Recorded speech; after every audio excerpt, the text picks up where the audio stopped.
A very warm good afternoon to all of you. I am Dr. Anshita Gupta Soni and I am back with my next video on nanoparticles.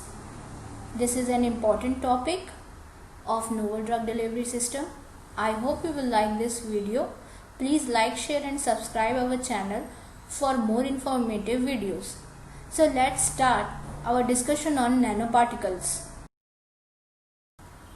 So students, nanoparticles are an important delivery system of our novel drug delivery system unit. Nanoparticles are sub-nano-sized colloidal drug delivery system. Their particle size ranges from 10 to 1000 nanometer in diameter. They are composed of synthetic or semi-synthetic polymers carrying drugs or proteinaceous substances like antigens. Drugs are entrapped in the polymer matrix particulates or solid solution or may be bound to particle surface by physical adsorption or in any chemical form. The drug is dissolved, entrapped or encapsulated or attached to a nanoparticle matrix. From the diagram represented here, you can easily understand that the nanoparticles are used to deliver a therapeutic agent. It can also be used for multi-ligand targeting. By surface modification, it can be made functionalized to target a drug to a particular target size, and it is made up of inorganic cores also. So students, based on the method of preparation, the nanoparticles can be broadly classified on two types, that is nanocapsule and nanosphere. Here the diagram represent, you can easily understand what is a nanocapsule and what is a nanosphere. A nanocapsule are the system in which the drug is confined to a cavity surrounded by a unique polymer membrane, while a nanosphere are matrix system in which the drug is physically and uniformly dispersed. So student, the appropriate method of selection of what kind of nanoparticle we have to make depends on the physiochemical characteristic of the polymer and the drug to be loaded. And student, the preparation technique also determines the inner structure, the in vitro release profile and biological fate of the system.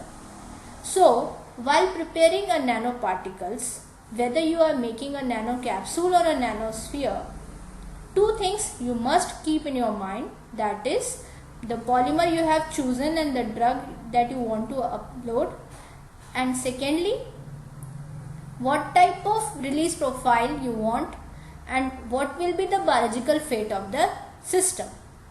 So these are the important parameters which decides either we have to go for a nanocapsule or a nanosphere preparation. Now student, depending upon their chemical structure and nature, the particle size or the nanoparticles can be broadly classified into following categories.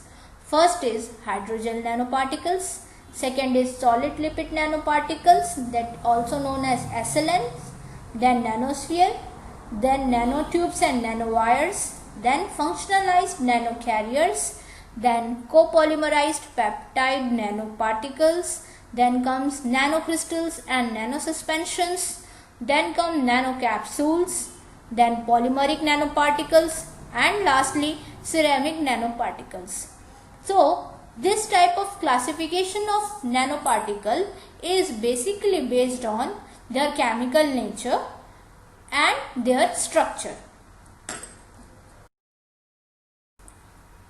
Students, in previous slide we discussed types of nanoparticles. So here a diagram I have attached so that you can get a clear-cut idea of what type of nanoparticles are there depending upon their structure.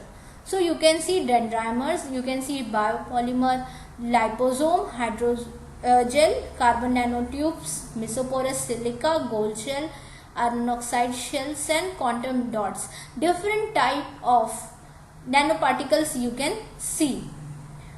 You might get confused over here that under organic nanoparticles, dendrimer and liposome have been mentioned, although they are a different nanocarrier. But I would like to clear out you here that since the size, if comes under the nanoscale range, then they are nanoparticles. Okay, so do not get confused with the carrier system.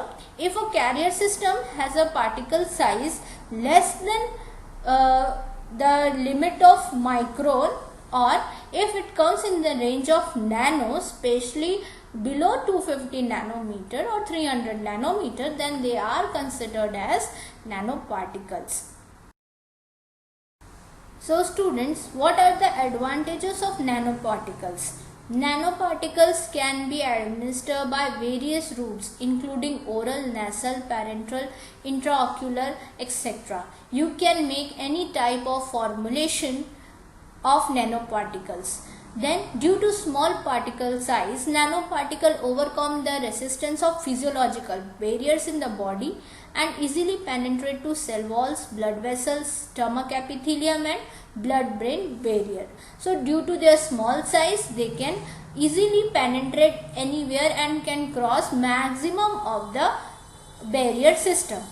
Then as a targeted drug carrier, nanoparticle reduce drug toxicity and enhances efficient drug distribution throughout our body. Then polymeric nanoparticles are an ideal drug delivery system for cancer therapy, vaccines, for contraceptives and for antibiotics. They are also useful for diagnosis various diseases. They enhance the stability of the ingredients. They prolong the shelf life, and they are also used in dental surgery as filling the teeny holes in the teeth. So these are the advantages of nanoparticle in pharmaceutics, in diagnosis and in medication. Dear students, generally advantages are also associated with certain disadvantages. So as such comes with the nanoparticles. Nanoparticles have certain disadvantages like their small size and large surface area leads to particle aggregation, which is a common problem with nanoparticles. Then second is physical handling of nanoparticle is difficult in dry or liquid forms. Then due to their small size, limited drug loading is possible only, and it may be possible that they may lead to toxic metabolite formation and difficult to maintain stability of dosage form. So these are certain disadvantages of nanoparticles. So students, these are the application of nanoparticles. Nanoparticles find their application in chemistry, in material sciences, in environmental testing, in automobiles and in machinery, in electronics and communication, of course in pharmaceuticals and biotechnology, and in energy conservation. In biotechnology and pharmaceuticals, especially when we talk about pharmaceutical sciences, it finds its application in development of therapeutics, in synthesis and bioconjugation, and in imaging and diagnosis.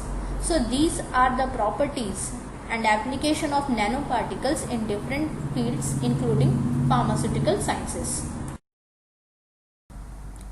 Students, now we will be discussing on preparation of polymeric nanoparticles.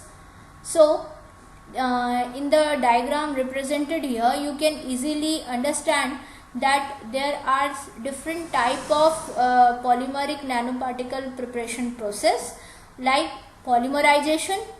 Polymerization is basically divided into two types: dispersion polymerization and emulsion polymerization. And next comes performed polymerization, which is solvent evaporation method is there, solvent displacement method is there, salting out method is there, and one more nanoprecipitation method is also there. Then comes supercritical fluid technology. It is also divided into two forms: for supercritical fluid mixable drugs and for non-mixable drugs. So preparation of polymeric nanoparticles or preparation of nanoparticles, that we will discuss in our next video. Till then, keep watching our video and keep memorizing everything. Conceptualize the topic of nanoparticles. So student, here we come to an end of our video on nanoparticles, their introduction, their types, advantages and disadvantages. In next video, we will be discussing the method of preparation of nanoparticles. Till then, keep conceptualizing the matter. Thank you for watching our video. Please like, comment and subscribe our channel. Stay at home, stay safe and study well. Thank you.